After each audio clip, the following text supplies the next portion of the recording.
You are listening to the Hiking Radio Network, where we talk the walk with shows by hikers about hikers for everybody.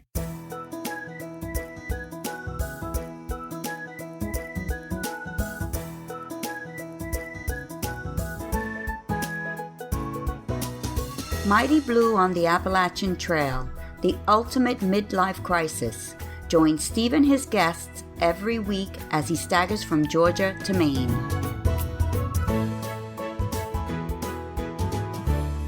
Hello, how are you? You're listening to Mighty Blue on the Appalachian Trail, the ultimate midlife crisis. And I am Mighty Blue, or Steve Adams. Each week we talk with hikers, mainly about the Appalachian Trail, but often not. Today we've got a guest who did an 80 thru-hike with his wife, Kylie, last year. And as often happens, he struggled, quite badly as it turns out, on re-entering so-called society or normalcy. And he wrote an article about his struggle, which I read on Facebook.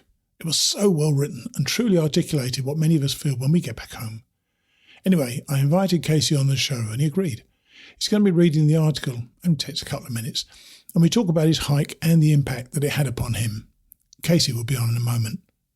Then in our Mighty Blue class of 2023, I had intended to introduce our final two members to you.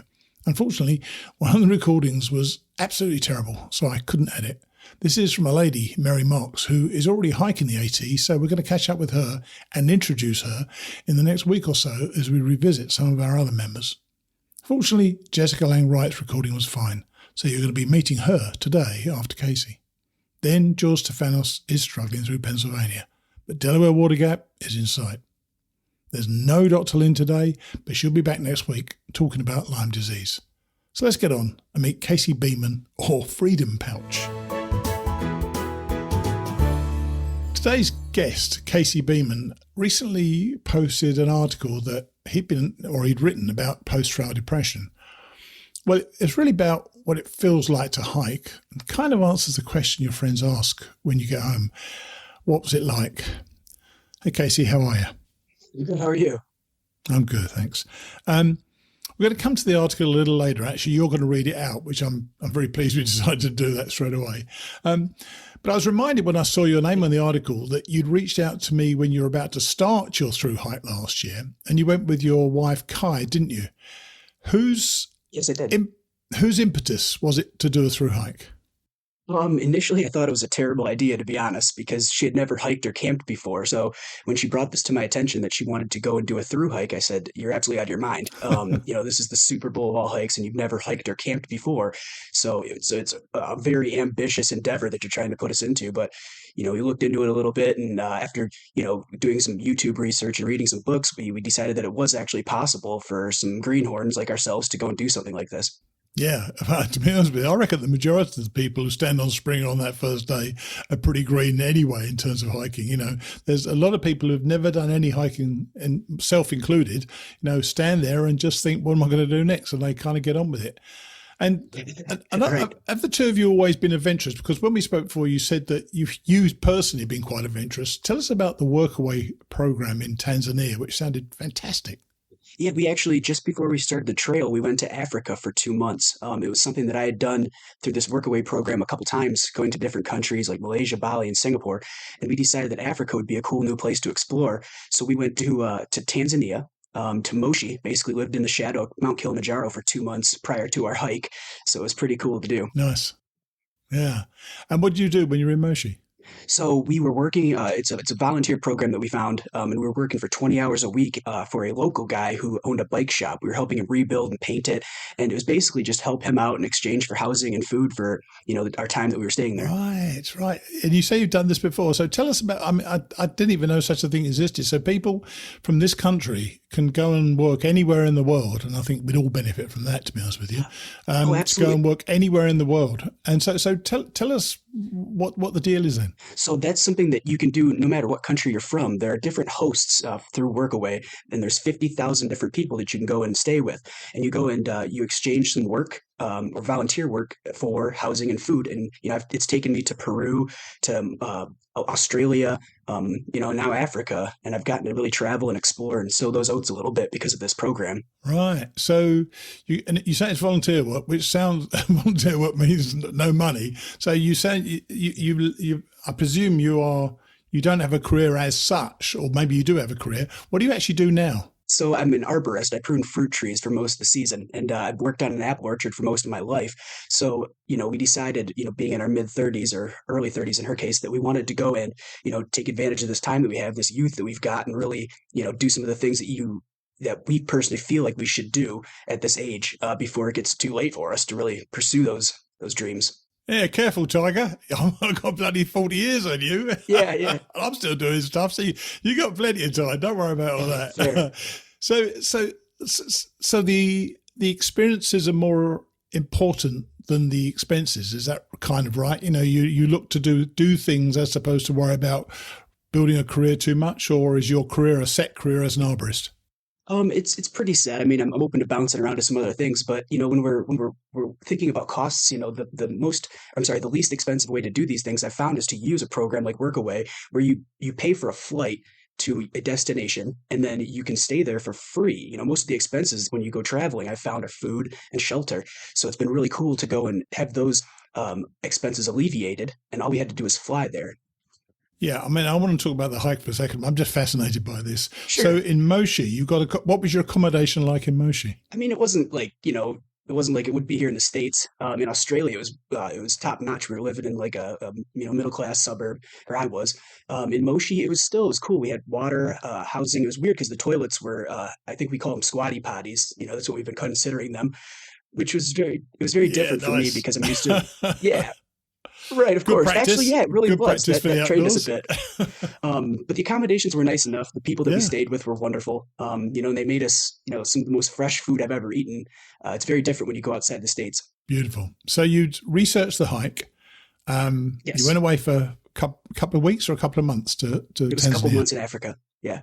Couple of months in Africa, and you came back. So what did you do in terms of research? Are you guys hikers and backpackers already, or did you have to buy all your gear from scratch? So we bought, I would say, 90% of it from scratch. The things that we didn't buy ahead of time were our food supplies. We pre-made those. So that was another expense that we got to cut out. Kylie dehydrated 250 meals for us that we had shipped to us. But we had to, go to REI and try to find some quality gear for, our hike. Figuring out what mats were going to work. And there was a lot of switching out throughout that, just like everybody who learns how to do this on the fly, we had to learn on the fly, a lot of it. Yeah. You know what? That's a good thing though, isn't it? If you find something that doesn't work, then you find something that does work, don't you? Because there's nothing worse than sleeping on a pad that deflates on you every night. I mean, things like that are just a nightmare to deal with. So Kylie prepared 250, was it, dehydrated meals before you went out there. So did you do, like a lot of people do, pack everything up in these little individual bags and then pack the boxes and work out your plan of where you're going to send these things? Or did somebody do that from home for you? So we were lucky enough to have Kylie's mom back at home base, I'll call it, in Michigan. And we pre-made all those meals in these little Mylar bags. And we had them set aside and organized. And there was probably 10 or 15 of each type of meal that we had prepared. So what we did was we had our first package pre-ready, and we told her what we wanted. We waited 2 weeks. She sent it to that first checkpoint. Wow. And then every time we wanted new stuff, or if we didn't like a certain meal, we would tell her mom, like, hey, don't send us the yuckney, like send us some of those mashed potatoes, Nice. So that's how we did that. And so for other people who are interested in doing that, I mean, a lot of people buy stuff out of these seal-it bags, and the Mountain House stuff. And this is not a cheap way to do it. Did you find that really cut down on your cost? Oh, absolutely. We went from going what would be like Mountain House, or most hikers don't use that, but they sell those for $10 a meal. I think our meals cost us $1.50 to $2.50 at the max each time. Nice, very nice. So you done the research.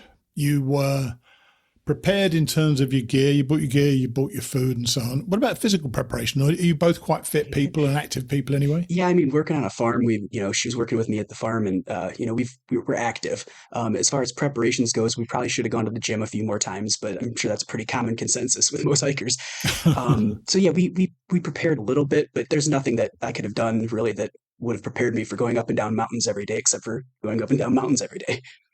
Exactly. Do you know what? I'm totally on board with you. I think it does help to prepare your lungs to to breathe better, get on a treadmill or something like that, or walk around your neighborhood with a pack on. But frankly, you really do your best training on those hills in Georgia, and they're not easy, are they? So it is a tough start. And you started in April. What was the reason behind that? Was it just that you'd been in Kilimanjaro for a couple of months and the first time you could get away was April? Obviously, we couldn't leave in March because we weren't back from Africa. And when we did return in mid to late March, we're like, well, we're not just going to jump right back on. Right. We're going to take a week or two, hang out with our family, and then go. We also wanted to kind of dodge the bubble a little bit initially, have a little bit more, solitude if possible, and then also to get away from any cold that would be up in the mountains, because I would much rather hike in nice weather than the cold that hits early on. Yeah, I quite agree. It's funny, actually, you say that, and this just occurs to me from your response there. You said you wanted the solitude and so on, and we're going to come to your thing about post-trial depression in a minute. Sure. That solitude, in many ways, almost be careful what you wish for, if you know what I mean. To allow yourself too much time to think. Have you considered that sort of dichotomy of ideas, really? Yeah, there definitely is a bit to that dichotomy. You're hiking, by yourselves. I was fortunate enough to always have my wife with me, which was very cool. But you spend a lot of time, as I kind of titled that article, hiking between your ears. So you've got a lot of time when you are alone to just think and to reflect and to look back on past choices and decisions. And I think it's a great time for a lot of people to really explore themselves. And it was for me, but it can come at a cost because it hurts sometimes to go down and really reflect on some of those things that you've lived through and, the choices that you've made. Funny enough, and this is me talking to you as a guy, not part of the interview, although it's going to go out, so I'm sort of winging it a little bit. I've always thought, I've made so many mistakes in my life. You can't get to my age without making mistakes. And I've heard a lot of people in the past, none of which I really intended to do. I was careless with a lot of people and so on. However, I always think if I'm happy where I am right now, then those decisions got me to this point right now at this moment. So they kind of worked out in their own way. Don't you get to feel that sometimes? Yeah, for sure. I mean, I'm very proud of, the things that I've accomplished in my life. It's taken me on a trajectory to go and travel the world and ultimately to go and hike one of the greatest trails on the planet. So I do understand that the choices you make, they create a chain that take you to where you are today. I think that throughout my life, I'd not really taken a lot of time to just self-reflect on some things. So I think that those were the feelings and the emotions that were getting bubbled up to the surface and that I had to face while I was on the trail and even more so afterwards. Yeah, well, as I said, you can read it out in a minute, actually. So, having said that, there's no better preparation than those mountains in Georgia. What were those first couple of days like? Did the physicality of it hit you quite badly, or did you both struggle with it? Oh, it was brutal. Kylie didn't really understand going into it that it was going to be hiking up and down mountains like it was, and that was kind of funny to pick on her for. She didn't realize the Appalachian Trail was straight ups and straight downs, so that caught her off guard. But the people that we did hike with, and we found early on, everybody those first 2 weeks were just getting beat up going up and down those mountains. But I did find that there's that first 2 or 3 week period. It's a great equalizer. After that, if you can get through that, then a lot of people are on the same playing field as far as physicality and even what you know about hiking and camping at that point. I agree. I totally agree. And were there any times in those first couple of weeks when you were both kind of struggling to adapt a bit, which I think everybody does anyway? Did either of you either say to each other you had doubts, or did you individually, you think, have some doubts about whether or not you should have done this? We were looking at each other quite frequently, asking ourselves, like, what did we just sign up for? And to be honest, like the first month, it was wonderful, majestic enough that the pain didn't bother us. But after that honeymoon phase ends, where you're hiking and it's gorgeous, there's wildlife, there's scenery, you very quickly start to realize, oh, we've got 4 more months of this. And it was pure, just stubborn tenacity that got us through the next 4 months. And when you get into that, though, don't you find that you adapt to the trail and trail life? Trail life is different to what Jessica Mills Dixie calls the synthetic life, or real life, so-called real life. Did you find that once you got into it, that you really enjoyed that idea of what trail life is?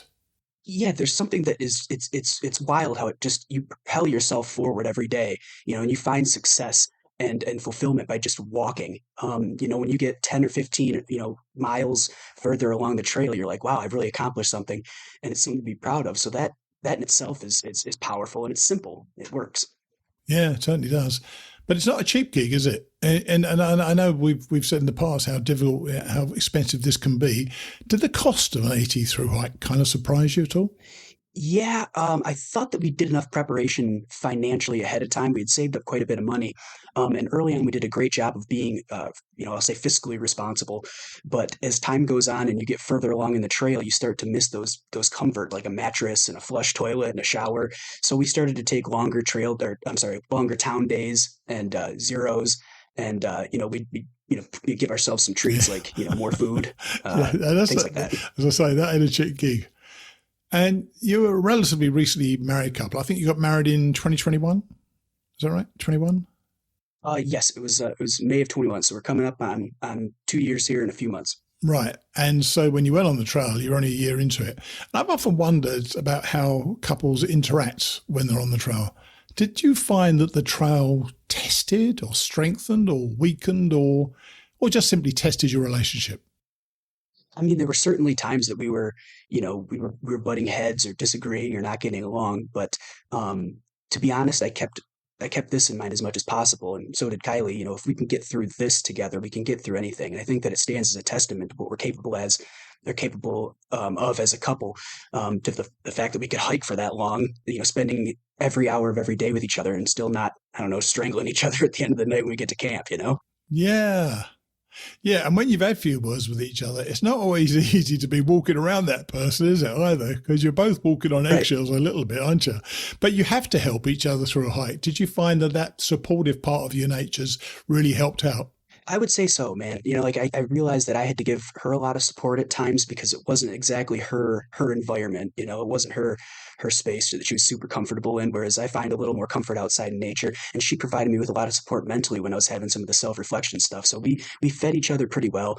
And to be honest, I kind of started to try to model how we interacted, if as much as possible, off of another couple that was out there. They were called Happily and Ever After, and they actually got married in Hot Springs on trail. Oh, wow. We were at their wedding.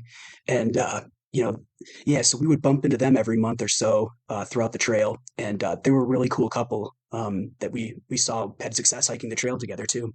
That's nice. And one thing I thought about, it's a question I've often wondered about people who are hiking together. Did you discuss before you started what you would do if one of you either couldn't or didn't want to continue? Would you both quit, or would one of you say, I want to carry on? So the thought obviously crossed my mind because I wasn't sure if either of us were going to be capable of doing this. And you don't know when you're going into it whether or not one person's going to make it and the other one's not going to. But again, that kind of stubborn tenacity that we went into it with, like we're going to do this and we're going to succeed. And there's no other option. We did have halfway through when we were in Virginia, Kylie had a heart murmur happen. We had to fly home for a few days. Oh, wow. And I thought for sure we were done with the trail at that point. And we got back to her family's place in Flint so she could go see a doctor. And I thought it was over with. I was ready to get back on the trail. I didn't want to leave. And when we got back on the trail, after she'd gone to the doctor, we went back to the trail. I couldn't believe how proud I was of her for sucking it up and going back out there. Her family was telling her not to. I was kind of nervous about it because I didn't want her to have another heart episode. Sure. But she came back out and she crushed it for the next 2.5 months. Fantastic. So you got to Katahdin, which is a pretty fantastic day, isn't it? Well, your feelings about the trail, they obviously evolve as time goes on when you're actually on the trail. When you finished, did you both feel the same about the trail? I mean, what was that feeling, and did you share that feeling? I guess, as the intro line to my article goes, I'll tell you when it's over, because even now it isn't quite finished yet. But it never will be. By the way, I think we were both. It never will be. That's what I hear, man. I feel like when we completed, we were just both so happy that it was over with. We were ready to go home. We were so happy that we had accomplished it. We're like, all right, it's time to go back and sort out the next chapter of our lives. So yeah, we shared that sentiment, I would say. But did you, when you finished, certainly when I finished my first one, I said, I'm never ever going to hike again. And I appear not to have stopped hiking. So have you considered now whether you'll ever go again, either of you? Yeah, oddly enough, Kylie's more apt to want to get on the trail again. She'd like to go and do some of the West Coast stuff. We've decided that if we're going to do another... It's these women, I tell you, It's these women, man. They have children. They say, "Oh, I'm never going to do that again," and they have another child. Right, she's What's ready that to all get back about? on the horse, man. But it's funny because she didn't seem like she was super excited about the idea of potentially through hiking again. And we came to a mutual conclusion that if we were going to do another long distance, it would be like month-long sections at best, and then like try to section hike something else maybe. Sure, nice. So we're moving on. I know, and I know I keep referring to this post-trial depression thing you wrote. But just before we get to that, what do you think you've learned from or about your wife that the trail taught you that may not have been so obvious had you not done a through hike? It's a good question. I learned that even outside of her element, she is way more capable of succeeding than I guess I expected. And I never had any doubts in her capabilities. But like, again, she had never hiked or camped before this. And I was like, you are out of your mind. And to see her go out there and succeed like she did was, made me so proud of her. And the fact that she does want to get back on the trail or, go back out and do some more hiking, even after the experience of doing what we've done, I'm impressed and I'm proud of her. Well, I've got to say, calling her out of her mind might have had something to do with the fact that she carried on with it. But yeah, let's kind of gloss over that a bit. Do you think she learned stuff about you on the trail? And has she said anything yet? I would say so, yeah. I think a lot of it is, we learned how to communicate a little more effectively about the things that we're feeling. And we're still working on those things. That's stuff that I think a married couple has to work on throughout our entire lives. I don't know if that comes by going to like couples therapy, but we learned a lot about what buttons we can push and what buttons we shouldn't push. And we're still trying to perfect that, but we're getting there, I think. So that was something the trail gave us that I guess I haven't thought of until you mentioned that question. Now, you're going to read this article now that you've written. But before you do, what made you actually write about it in the first place? What was the catalyst for writing about it? So after I got back, the transition into normal life again was very difficult for me. I didn't jump right back into a job because my work is typically seasonal. And I was just trying to figure out what I could do, to be happy. And I was having a hard time with that. And I started to get hit by this, post-trail depression. We had just come off of 5 months of doing some of the most adventurous stuff that a person can do. And I was feeling really low on myself and, low on life. And I started posting in these Appalachian Trail Facebook pages, the thru hikers on 22. And I was asking some of these people like, hey, like, are you feeling this too? Like, am I by myself? I know I'm not, but I need somebody to tell me I'm not crazy. And I got a lot of great responses and feedback from the community. That's one of my favorite parts about the AT community. A lot of support. And then there was one guy who actually messaged me and said, hey, I'm working on a magazine for thru hikers. Would you mind writing an article for me about post-trail depression? And I said, yeah, dude, like, sure. So one night I, had a couple bevies and wrote an article. Then I went back and finished it. Always the best way to write. Always the best way to write after a couple of bevies. It always works. No. So look, come on then. Read this out to us then. And this struck me, and it was very powerful. I read it 2 or 3 times when I first read it, and I thought, this would be an interesting conversation to get you on the trail and talk about it. So get you on the show and talk about it. So read it out, and then we'll talk about it afterwards. Hiking Between Your Ears by Freedom Pouch. I'll tell you when it's over. This has become my default answer to everybody's default question. When the topic of discussion turns to the fact that I hiked from Georgia to Maine over the course of 5 months, they always ask the same thing, and reasonably so. What was it like? It would be easy to tell my friends and family, clients, or strangers that it was awesome. It was the most incredible adventure I'd ever been on. It was hard sometimes, and I eventually got bored of walking all day, every day.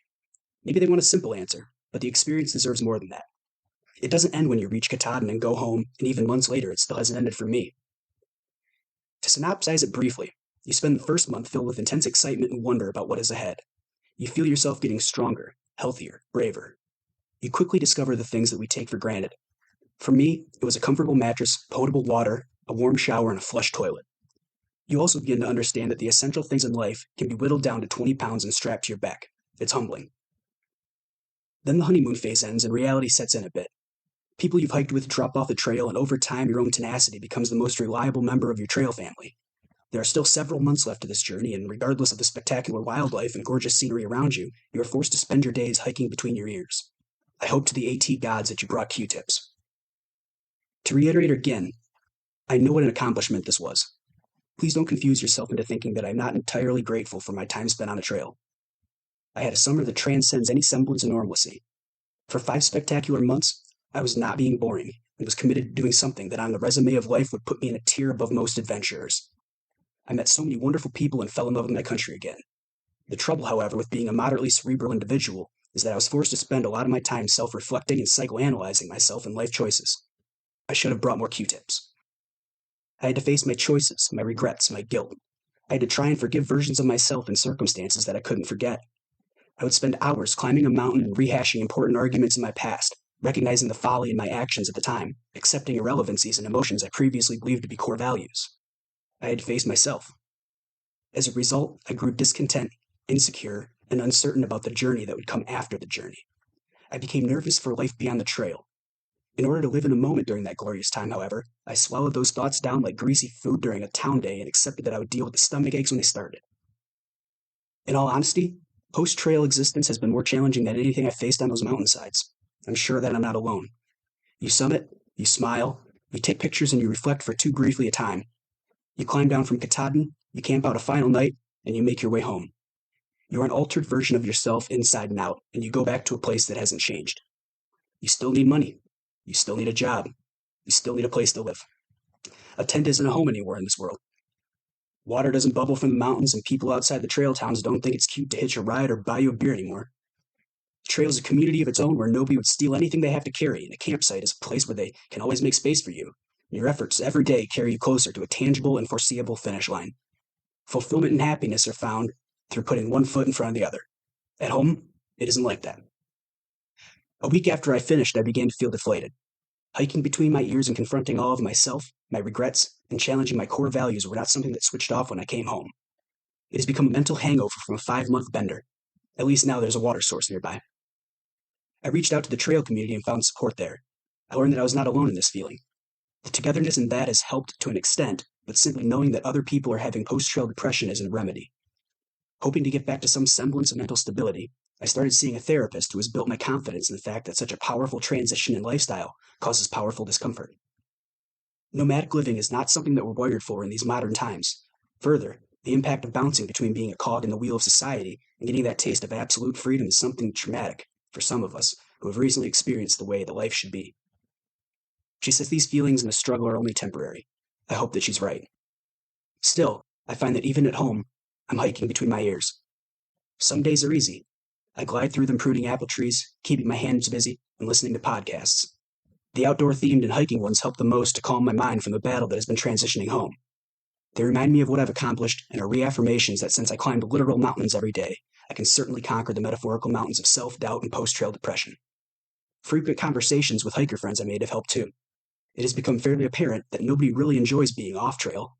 Some face the reality of going months without income and the consequences of what sometimes feels like an irresponsible decision.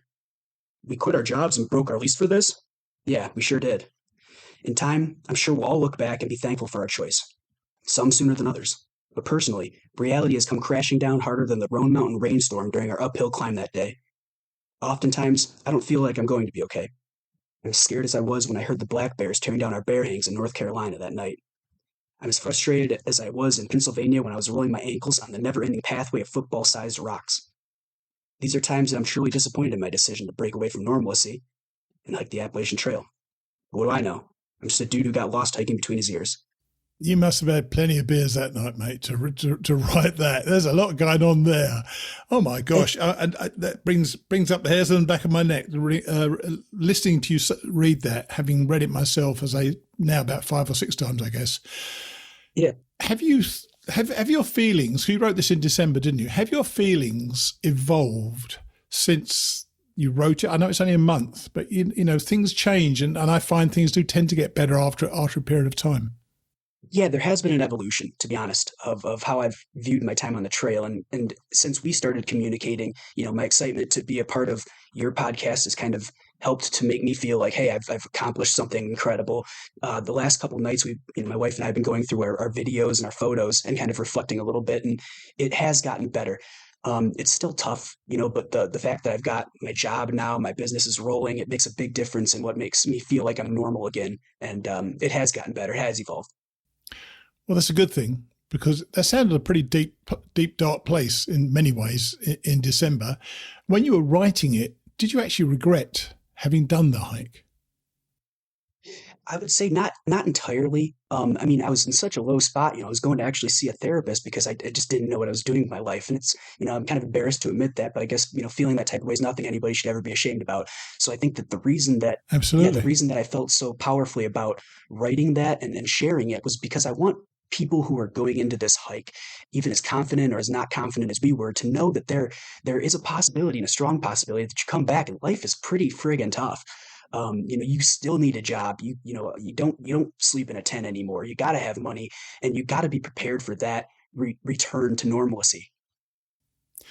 And does Kai feel the same? I call her Kai because you refer to her as Kai. Not Kai. It's Kylie though, isn't it? Sorry. Yeah. Does Kylie feel the same? I can't say that she would. I guess I can't speak for her particularly. Does she feel the same in what regard? I guess. Does she feel, what you wrote there, did that articulate how she was feeling as well? I don't think that the existential dread hit her quite as difficult, but we both had to kind of, flounder a little bit and find, our path. We jumped into working at Amazon for a little bit, and that didn't work for me. I was in a factory compared. That would upset anyone. Yeah, right. I mean, like, it was an easy job to get back to that offered health insurance right away. We're like, all right, this is a good stepping stone before I start doing my business again. Sure. But we both got out of there within a month or two because Yeah. it was like, man, this is just not us. We're outdoorsy at this point. And we've recently found ourselves into some vocations again, so it got better. But yeah, it's tough. It's tough. I love the way you reworded something like a hangover after a 5-month binge or something like that. I know that's exactly how it feels. So if you were to give a word of warning to people going out there, how do you think they can avoid slipping into that? Because I've found, we've talked about this in the past with people, I've found that most people who get on with their life and another project, they attack another project straight away, probably fare better than those who don't. What would you say if you were to go again and you're in that position of how you felt on that December? By the way, when did you finish your hike? Was it September? In mid-September. So you wrote it 3 months afterwards. Yeah. Do you think your post-hike life, you probably should have done something different? I would say so. I think that coming back to something a little more secure, which isn't easy when you break away for 5 or 6 months to go and hike. A lot of employers aren't going to be like, yeah, go live your dream and then come back, I got a spot for you. But I believe that in those last couple months, even though you should absolutely be living in the moment and enjoying like the whites, New Hampshire, Vermont, Maine, all of that, you should probably start to consider what your game plan is after you return, because reality will slap you in the face pretty quick when you're out of money and you're looking for you're staying at your parents' place or something. It's not easy. Well, all I can say to you is there's a couple of things I'll say to you. One is, firstly, thank you for being so brave to come on and share your inmost thoughts, because this is not easy to admit to certain things. The other thing is you're clearly a good writer, and you should definitely be writing about your experience and put it down now, because you're going to forget it too soon. Unless you kept a journal on the way, you'll forget it too soon. There's so much stuff out there. You've got so much, such a smart attitude towards it, and that you think about these things. I think you'd write a great book about it. So I hope you get the chance one day to see that. But mostly, thanks for coming on the show. I did, by the way, I want to tell people, I did invite Kylie, but she wasn't so keen on coming on and sharing experience. So it was just Casey. He's going to speak on behalf of both of them. So I appreciate you coming on, okay, man? Absolutely. Thank you so much for the kind words, Steve. It means a lot coming from a guy like you. I appreciate that. Take it easy, okay? You too, bud. Cheers then. Bye. I hope you found that as interesting as I did. For those of us who have done the trail, then had to stop hiking and then come back literally down to earth, it is sometimes a hard re-entry. I know that in 2014, I could do nothing for about 3 months, so I totally buy into Casey's description. As we've often said on the show, be careful what you wish for when doing a thru hike. The outcome is often unexpected. For me, it was great, but it clearly isn't for everybody. I'm glad to see that after he'd written the article, things were improving for Casey as well. Now, the Mighty Blue Class of 2023. This was actually one of the earlier recordings I made, but as you're going to hear at the end, there was a reason to put it out today, not 2 months ago. Here's Jessica Lane Wright. Today's guest is Jessica Lang-Wright. Hey, Jessica, how are you? I'm good. Nice to talk to you. Well, I'm pleased you're going to be part of the Mighty Blue class of 2023. And I know the listeners can't see this, so this is not a great thing for a podcast, but I asked her why she's a blue-haired hiker. She doesn't appear to have at all blue hair, but the ends are entirely blue. How long have you been doing that? Oh my gosh. Probably since my late 20s-ish, something like that. Is that a few years ago? I'm not sure. Yeah, it's a few years ago. Right. So, first question I normally ask people is, why are you doing this? Because you're not a youngster, you're not an old person like myself. You are in that demographic, which is late 30s, I guess, or mid to late 30s. I'll be 45 the day I start. Okay, 45 the day it starts, so there you go then. So it's an unusual demographic, becoming more and more usual. Why is it taking you this time in your life to do it? And really, what is your purpose for doing it? I don't know that there's anything particular about this time of my life other than the time seems right. What's kind of brought me to it, I think, is various changes in my life over the last couple of years that have made me want to do something that nobody can take away from me, something that means something and will mean something for the rest of my life. And I think if I did this, it really would. So that's kind of the motivation. Is that as a result of things that have happened in your life, or is this something that you feel things have been taken away from you? Or do you just want this one achievement just for you because you've been caring for other people? I think it's a lot of like this one achievement just for me, like you just said. I have multiple college degrees. They hang on the wall. What do they really mean? They look great. I'm sure.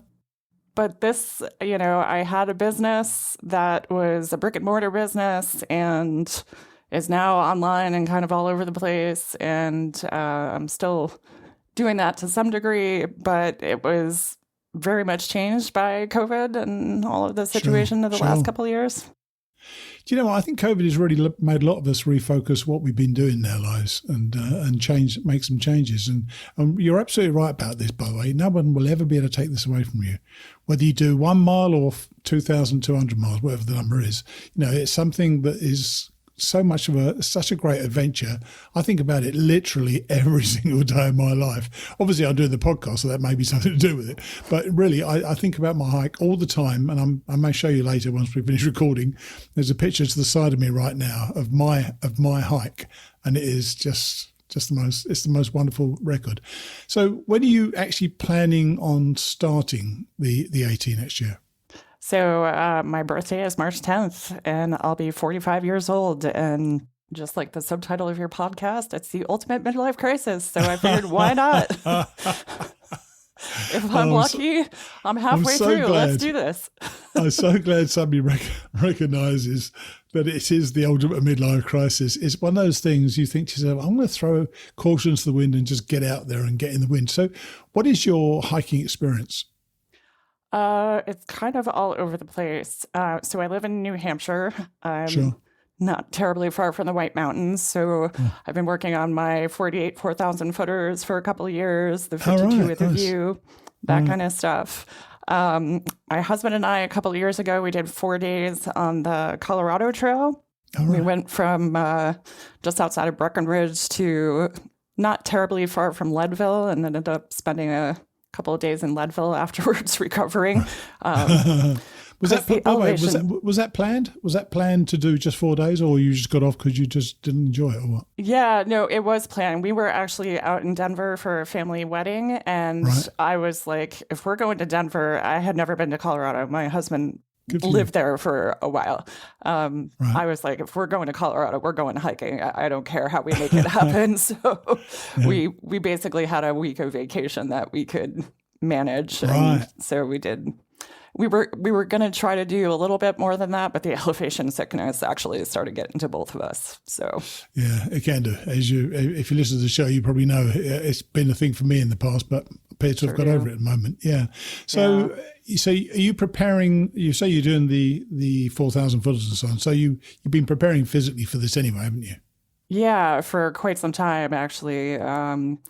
I pretty much up until fairly recently was out hiking a couple of times a week, doing that kind of stuff. A couple of years ago, I also thru-hiked a little trail here in New Hampshire called the Monadnock Centipede Greenway, which is about 50 miles. Only managed to get out to do a couple of overnights this year just because of life and other circumstances. So isn't it funny how we blame life for things, for not doing things? Yeah, life happened and stuff like that. Yeah, it's a privilege, by the way. Life's a privilege. Indeed. So you're I presume you're relatively fit. By the way, you mentioned your husband. You like hiking with your husband. Is he not interested in doing a thru hike? Or he is not interested, and somebody has to have health insurance and hold down the fort. So he's probably going to meet me at various points along the way, but he's definitely not going to go do this with me. And you probably know. I'm sure you've done research into this as well, that not only is this a physical challenge, and it definitely is, by the way, and however you New Hampshire people think how easy the South's going to be, it ain't that easy to start with, let me tell you. So have you thought about the mental side of things and how you think you'll cope when you have 4 or 5 straight days of rain and things like that? Definitely. And that's one of the interesting things. Like, obviously, I've heard you ask this question to a lot of people, like, what are you doing to mentally prepare? And not to really criticize anybody, but I don't feel like anybody has a really good answer because, what do you do other than get out there and be in it and have to deal with whatever comes at you? The only thing I can think of is to just try and remember that life has had its challenges up until this point, and I'm still here and I'm still walking, and I don't know really what else to do to mentally prepare for it other than spend a lot of money on gear, which I've also been doing. Absolutely. Yeah, everybody does that as well. Yeah. But are you, you're right. People do. And it's not meant to be a throwaway question. It's just that something I learned very early on when I was preparing for this hike, that the physicality was something I would get eventually. And I did. It took me ages to get it, but I eventually got the physicality. But the mental side, this thing can weigh you down quite a bit. And so, is there something within you that feels will be able to cope with those bad days? I sure hope so. Okay, there you are. That's that is an honest answer as you can get. And you talked about spending way too much money on equipment. So how has your equipment evolved in the preparation for this hike? Have you changed it much from the things you've been doing? I want to say no, but then I feel like kind of yes. So I've had. I've been trying to get my weight down since I kind of really took up backpacking a few years ago.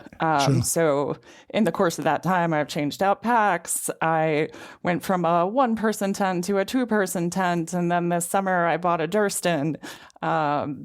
Did you? Yeah. They're great looking tents, aren't they? They are, especially for somebody who has back problems and is trying to reduce their weight, but also doesn't want to have to crawl around that trekking pole to get out of the tent in the morning. Right. Yeah, it takes a while to get things going. So, and that's not a cheap deal. And I know it's relatively expensive and so on, but it is literally it's a trekking pole tent, but it's completely open at the side, isn't it? You can just get straight out without a trekking pole in the way. Yeah, exactly. And have you found that very useful? Have you found that good? I've only gotten out in it a couple of times, basically car camped with it once and then did one overnight. And so far it's been great. Nice. And your husband, even though he's not interested in doing it, is he going to support you? Is he going to come and see you on the trail? What's the setup at home as far as that's concerned? Yeah, I think he's probably going to come meet me a couple of times. He's definitely going to be supporting me. My parents are definitely going to be supporting me. My in-laws, I'm pretty sure, are going to be supporting me. I may have to talk my father and my father-in-law off of following me along in a car somewhere along the line. I think they're ready to just... I wouldn't be surprised. Yeah, exactly. So we may have to have some conversations about that. Are they nervous for you? Or do they see a nervousness in you, do you think? I don't think they're nervous for me. I think they are... Well, I think my father-in-law wanted to do this and never did. Oh, I think that's part of it for him. And I think my dad... Of course, he's nervous for me. I think both my parents are nervous for me. Of course, yeah. They're just going to be. But I think he kind of understands that this is a pretty big adventure, and I think he just wants to be supportive. So, and one of the questions I've been asking is about people, and I don't ask it all the time, but in your case, what are your expectations with this? Are you starting, obviously everybody starts with a goal to finish. Are you expecting to finish or expecting to have a great time? I mean, is there something you're thinking, I'm going to get something out of this? I go back and forth. I've actually climbed Katahdin before and Mount Washington. So wow. I do have a little bit of... I promise you it'll be different. When you when you go at the end of your journey, it will be totally different when you go up there. Yeah, and I hope it is, because I climbed Katahdin a few years ago and it took us 15 hours to get up and down. So I sure as heck hope it was. Wow. Yeah, it was pretty rough day, long day. Yeah. But, obviously I want to get all the way. If I didn't, I think turning it into a lash wouldn't be the worst thing in the world.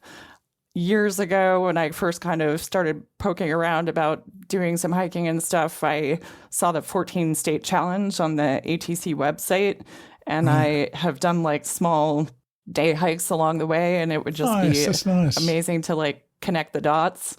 I think I'd be super disappointed if I didn't make it all the way, but I also have to take care of my body, and if stuff happens at home, of course, life. Yeah, if life gets in the way yet again, yeah. Yeah. And are you cooking or are you going to cold soak?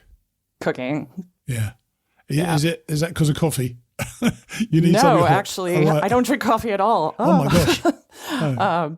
I'm a vegetarian. That's one of the things I'm a little concerned about with this. Well, tell me about that. How are you gonna plan that? Because and I spoke to somebody earlier on today who has celiac disease, so they can't eat gluten. And I said I don't think the dollar store is all that up on gluten-free stuff. So I suspect it's going to be tougher for you as well. How are you planning out the food? So I've talked to my mother about her possibly kind of putting meals together and sending me resupply boxes. How did that go? She's willing to try. Right. Okay. I've been doing a lot of making my own backpacking meals from recipes from a website Nice. that I've subscribed to. So I think I'm probably going to end up doing some kind of combination of going into town to resupply and then also getting some supplemental stuff from home. And by the way, is Snickers vegetarian? Just a matter of interest. I believe it is, actually. There you go. You could exist on Snickers and peanut butter. You'd be good to go. There you go. So on this trip, you must have thought about those great days you're going to have and the views you're going to have. Is there one particular thing that you're most looking forward to? Not necessarily a place, but an experience. I think I'm most looking forward to getting to know the people that I meet on trail, really. Everybody talks about it's the people, and I spent some time at a hostel this summer, and it was amazing. And especially after the last couple of years of isolation, I think that's going to be great. So it's going to be very special out there. I was at Woods Hole weekend recently, and I tell you, I met these hikers, Sobos, coming through, and the look of health, vitality, enjoyment and wonder in their faces was just fantastic for me to see. And I hadn't realised, we probably all have that. Even I must have had that, when I was going as well. And there's something you get into this thing in your head, and you just enjoy the whole thing. So that experience of meeting other hikers, you're going to love that. And what are you least looking forward to out there? Ticks, being cold at the start, and snakes, to be perfectly honest. Snakes are much more scared of you than you are of them. I mean, it may not feel like that. I mean, I hate snakes myself, and they always make me jump as well. But they just want to get out of the way. They're not that interested, so you should be okay there.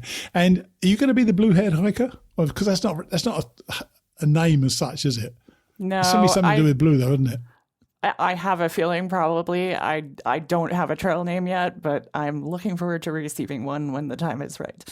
All right. Okay. Well, look, I want to wish you all the very best. And I'm going to, and I mentioned to you earlier on, I'm going to stay in touch with you before you go. So any stuff that happens in terms of your preparations and changes of plans, just let me know and we'll jump on and we'll talk about those as well. But I wish you well. Hope it goes well. And thanks for being part of the Mighty Blue Class of 23. I'm so excited. Thank you so much for letting me be part of it. That's cool. Take it easy, okay?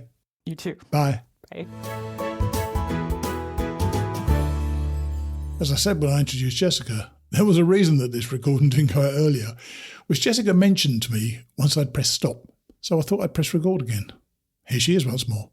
Well, as luck would have it, we're back on with Jessica, and we were just chatting afterwards and so on. And she said, when's this going to go out? I said, well, I don't know. I haven't actually put it in schedule yet. And she said, because I haven't actually told many people about it yet.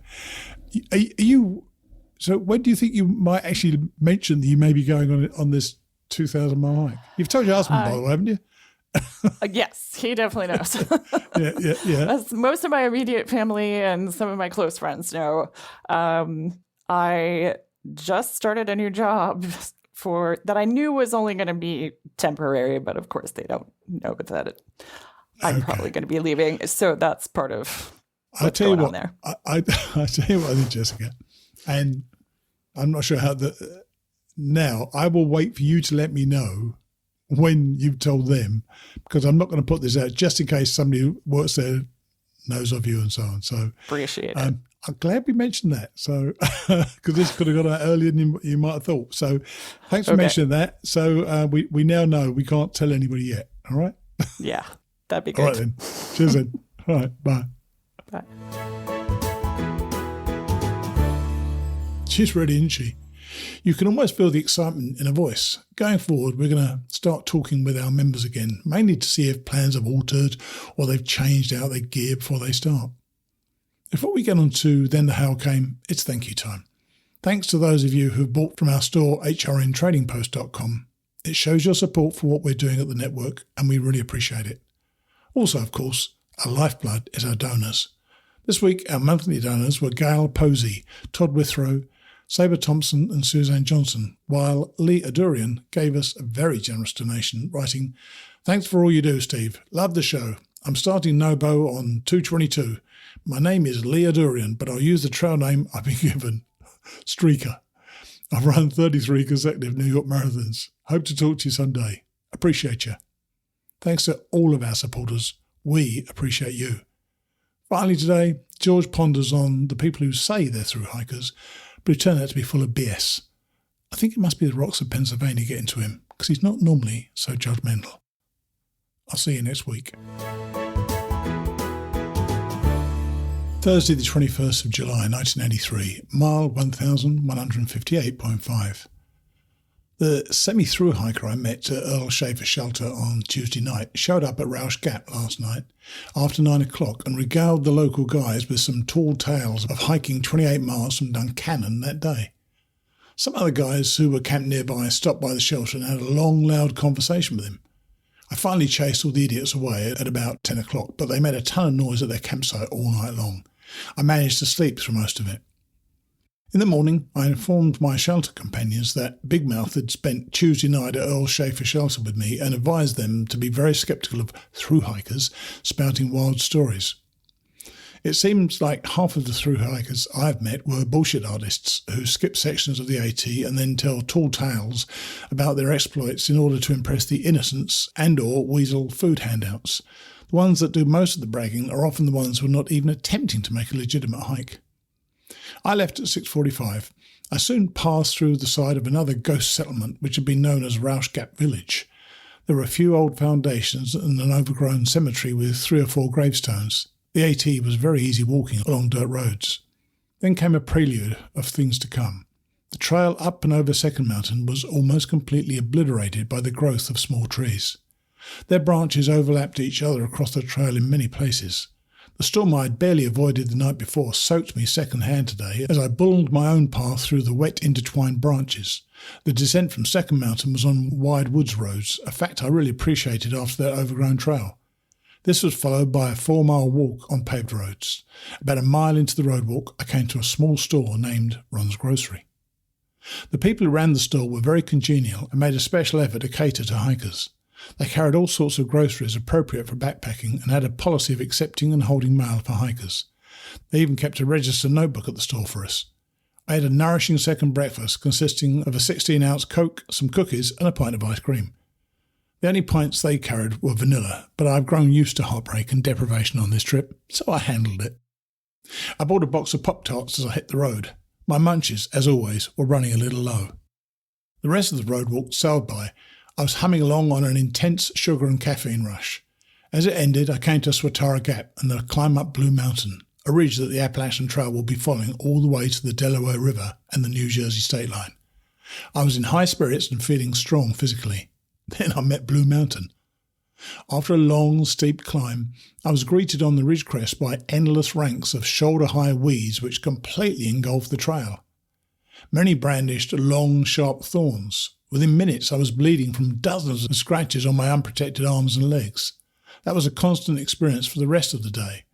At one point, the trail clung to the edge of a steep slope with a sharp drop only inches away.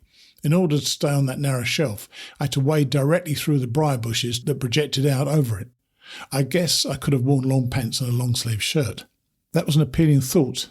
It was another blistering day in the high 90s. The rocks were the worst I had yet seen. Little rocks, big rocks, loose rocks, sharp rocks. I have short legs for my height and a low centre of gravity. I tend not to lift my feet very high as I step. When I'm walking fast, I have a habit of kicking my feet forward. This is not the recommended walking style for a path which is studded with half-buried rocks, particularly when you begin to tire and grow careless. Nothing says pain like the fourth or fifth time you smash the same toe into a hunk of granite. To top off all these wonderful experiences, Blue Mountain turned out to be home to swarms of gnats, flies and mosquitoes. The gnats maintained a constant assault, biting me and flying into my eyes as I hiked. The flies hovered around me all day, crawling all over me in droves every time I tried to sit down. I was breakfast, lunch, dinner, and between meal snacks for the mosquitoes. I should have used insect repellent. It would have helped a little, but it never occurred to me. My mind was somewhere else all day, trying to find what pop psychologists call my happy place. I don't know where that is exactly, but I'm almost certain you can't get from there to here, South Mountain, Pennsylvania, in the heart of high summer. I arrived at Hurtline campsite at about 6:30. I had just enough time to pitch my tent before a thunder shower struck. It's now 8:15 and I think I can finally go outside and make my dinner. The rain is tapering off at last. The best thing I can say about today's hike is that I'm 21 miles closer to Delaware Water Gap, where the Appalachian Trail leaves Blue Mountain. I'm also 18 miles from the village of Port Clinton, where I can get a room for the night and where some letters from home should be waiting me at the post office. Perhaps tomorrow will be a better day. Friday the 22nd of July 1983, mile 1176.4. I hit the trail this morning at 7 o'clock, determined to hike the 18 miles to Port Clinton in 9 hours in order to arrive at the post office by 4 o'clock. You never know at what time the post offices in these small towns will close, but 4 o'clock seemed reasonably safe to me. The weather was cooler and drier today, with a welcome breeze. 3 pints of water lasted me 18 miles. The trail was uneventful for the first 11. It followed along the ridge crest, crossing one paved road, Pennsylvania 183, 3.5 miles from the campsite. The closest thing to a point of interest that I passed this morning was located on a woods road about a half mile before this road crossing. There was a historical sign marking the location of Fort Dietrich Snyder, a lookout post for one of a chain of forts built to protect settlers from the Indians during the French and Indian Wars of the middle 1700s. No traces of the fort remained, just a sign marking the spot where it had once stood. I took a quick break after 6 miles and a 15-minute break 5 miles further at Nay's shelter. The place looked run down and was full of wasp nests. Many dire warnings were in the register about what happened to hikers who drank the water from Mock's Spring, the shelter's water supply. Those "I spent 4 days sitting on a toilet" stories make interesting anecdotes later, but nobody enjoys living them out. Fortunately, as I said, water was not a problem today. The air was so much cooler and drier than on recent days, and I discovered that I'd consumed just 1 cup of water during my initial 11 miles of hiking. I still had more than a quart remaining from the spring at Hurtline campsite, so I was able to drink freely over the final 7 miles. The rocks had not been too bad for the first 12 miles.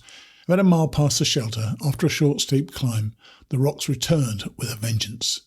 I was beginning to see more and more of those razor-backed rocks that projected edgewise from the ground like shark fins. A few miles of walking on those puppies will quickly cure a man of delusion that the soles of his feet have become virtually indestructible.